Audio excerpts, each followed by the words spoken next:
राम राम जी। आप सभी के सामने शिव पुराण का अध्याय 63 सुनाने जा रही हूँ। अध्याय का नाम है देवताओं द्वारा भगवान शिव की स्तुति।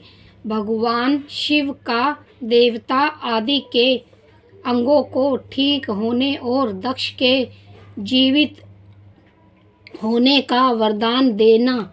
श्री हरि आदि के साथ यज्ञ मंडप में पधार कर शिव का दक्ष को जीवित करना तथा दक्ष और विष्णु आदि के द्वारा उनकी स्तुति।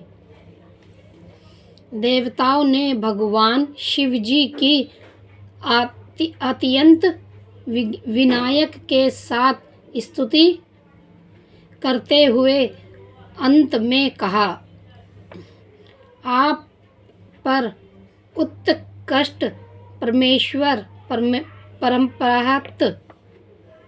परात्य पर तथा परात्य परः है। आप सर्वव्यापी विश्वमूर्ति महेश्वर को नमस्कार है। आप विष्णु कालत्र विष्णु क्षेत्र भानु भैरव शरण गत उत्सहल तिगंबर तथा विग्रहशील है। आप मृत्युजैन है। शोक भी आपका ही रूप है और त्रिगुण एवं गुणात्मा है। चंद्रमा सूर्य और अग्नि आपके नेत्र है। आप सबके कारण तथा धर्म मर्यादा स्वरूप है। आपको नमस्कार है। आपने अपने ही तेज से सूर्य संपूर्ण जगत को व्याप्त कर रखा है। आप निर्विकार प्रकाशपूर्ण चिन्हान स्वरूप पर ब्रह्मा परमात्मा है। परमेश्वर ब्रह्मा विष्णु इंद्र और चंद्र आदि मस्तक देवता समस्त देवता तथा मुनि आपसे ही उत्पन्न हुए हैं। चूँकि आप अपने शरीर को 8 भागों में विभाजित करके समस्त संसार का पोषण करते हैं, इसीलिए अष्टमूर्ति कहलाते हैं। आप ही सबके अधिकारण वरुणमय ईश्वर है। आपके भय से यह वायु चलती है। आपके भय से अग्नि जलने का काम करती है। आपके भय से सूर्य तपता है और आपके ही भय से मृत्यु सब ओर दौड़ती फिरती है।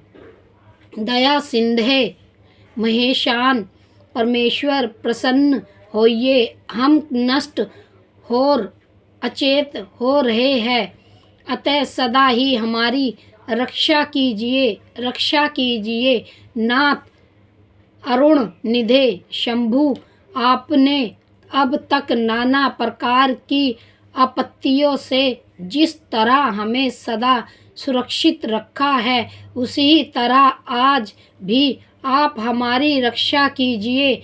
नाथ दुर्गेश, आप शीघ्र कृपा करके इस संपूर्ण यज्ञ का और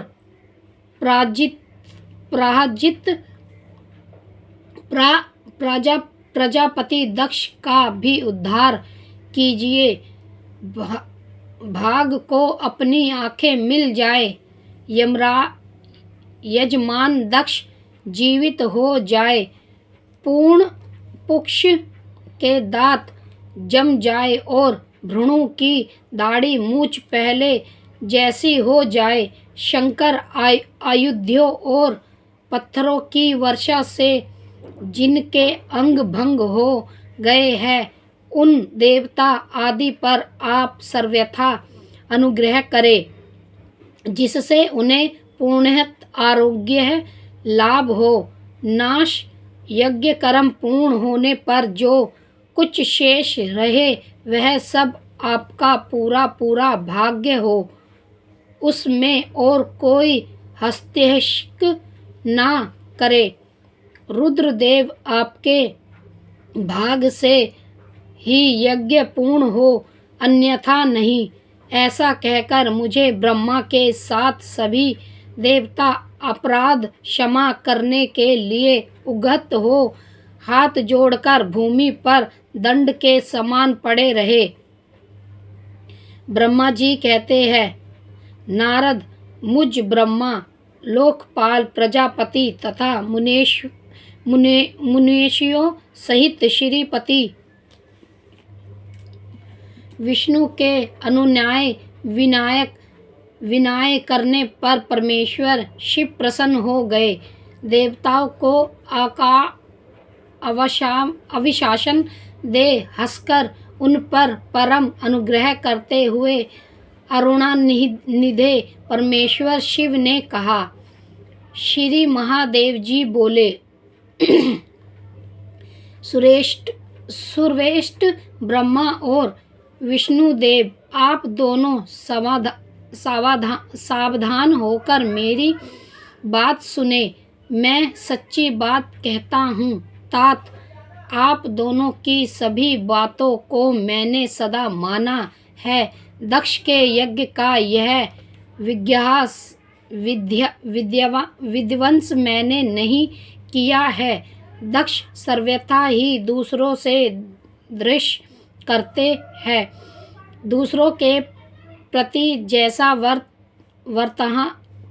वर्तमान किया जाएगा वह अपने लिए ही फलित होगा। अतः ऐसा कर्म कभी नहीं करना चाहिए जो दूसरों को कष्ट देने वाला हो। दक्ष का मस्तक जल जाएगा।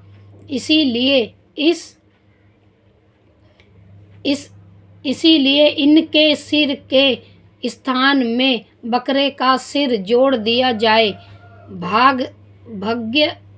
भग्य देवता मित्र की आंखों से अपने यज्ञ भाग को देखे।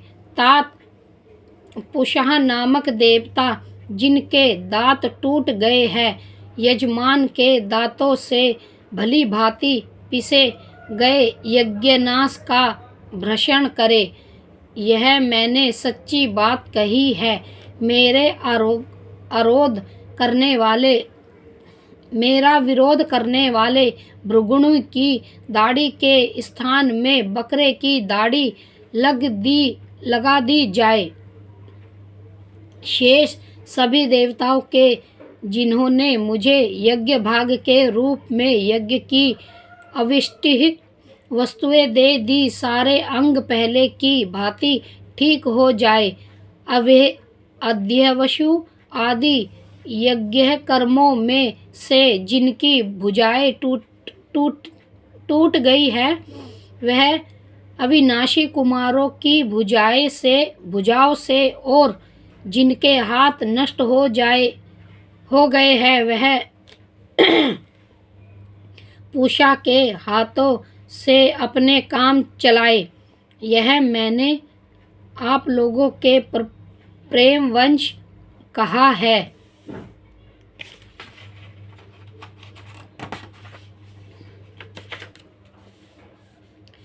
ब्रह्मा जी कहते हैं, नारद, ऐसा कहकर वेद का अनुसरण करने वाले सूर्यराष्ट्र चरपति दयालु परमेश्वर महादेव जी चुप हो गए। भगवान शंकर का वह भाषण सुनकर श्री विष्णु और ब्रह्मा सहित संपूर्ण देवता संतुष्ट हो उन्हें तत्काल साधुवाद वेद देने लगे। तदनंतर भगवान शंभु को आमंत्रित करके मुझ ब्रह्मा और देव ऋषियों के साथ श्री विष्णु अत्यंत हर्षपूर्वक पूर्ण दक्ष की यज्ञशाला की ओर चले। इस प्रकार उनकी प्रार्थना से भगवान शंभु विष्णु आदि देवताओं के साथ कनखल में स्थित प्रजापति दक्ष की यज्ञशाला में पधारे। उस समय रुद्रदेव ने वहाँ यज्ञ का और विशेष देवताओं का तथा ऋषियों का जो वीरभद्र के द्वारा विस्ताहत किया गया था उसे देखा। सर्वथा पुष्पा तुष्टि धर्वित्य सरस्वती अन्य समस्त ऋषि पितर अग्नि तथा अन्यथा बहुत से यश गंधर्व और राक्षस वहाँ पड़े थे। उनसे कुछ लोगों के अंग तोड़ डाले गए थे, कुछ लोगों के बाल नोच लिए गए थे और कितने ही उस समरण में अपने प्राणों से हाथ धो बैठे थे। उस यज्ञ की वैसी दुर्दशा देखकर भगवान शंकर ने अपने गणनायक महाप्रक्रमी वीरभद्र को बुलाकर हंसते हुए कहा, महाभाऊ वीरभद्र, यह तुमने कैसा काम किया है। तात तुमने थोड़ी ही देर में देवता तथा ऋषि आदि को बड़ा भारी दंड दे दिया। वास्तव जिसने ऐसा द्रोहपूर्ण कार्य किया, इस विलक्षण यज्ञ का आयोजन किया और जिसे ऐसा फल मिला, उस दक्ष को तुम शीघ्र यहाँ ले आओ। भगवान शंकर के ऐसा कहने पर वीरभद्र ने बड़ी उतावली के साथ दक्ष का धड़ लगाकर उनके सामने डाल दिया। दक्ष का धड़ लाकर उनके सामने डाल दिया। दक्ष के उस शव को सिर से रहित देखकर लोक कल्याणकारी भगवान शंकर ने आगे खड़े हुए वीरभद्र से हंसकर पूछा, दक्ष का सिर कहाँ है। तब प्रभाशाली वीरभद्र ने कहा, प्रभु शंकर, मैंने तो उसी समय दक्ष के सिर को आग में होम दिया था। वीरभद्र की यह बात सुनकर भगवान शंकर ने देवताओं को प्रसन्नतापूर्वक वैसे ही आज्ञा दी जो पहले दे रखी थी। भगवान भाव ने उस समय जो कुछ कहा उसकी मेरे द्वारा पूर्ति कर श्री हरि आदि सब देवताओं ने भृगुन आदि सबको शीघ्र ही ठीक कर दिया। तदनंतर शंभु के आदेश से प्रजापति के धड़ के साथ यज्ञ पशु बकरे का सिर जोड़ दिया गया और उस सिर के जोड़े जाते ही शंभु की शुभ दृष्टि पड़ने से प्रजापति के सिर में प्राण आ गए और वह तत्काल सोकर जगे हुए पुरुष की भांति उठकर खड़े हो गए। उठते ही उन्होंने अपने सामने अरुण गति निधि भगवान शंकर को देखा। देखते ही दक्ष के हृदय में प्रेम उमड़ गया। उस प्रेम ने उनके अंत कारण को निर्मल एवं प्रसन्न कर दिया। पहले महादेव जी से देश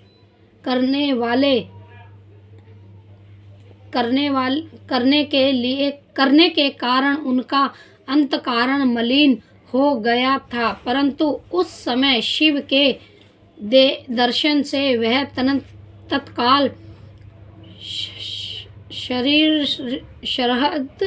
शरीर शुद्ध के चंद्रमा की भांति निर्मल हो गए।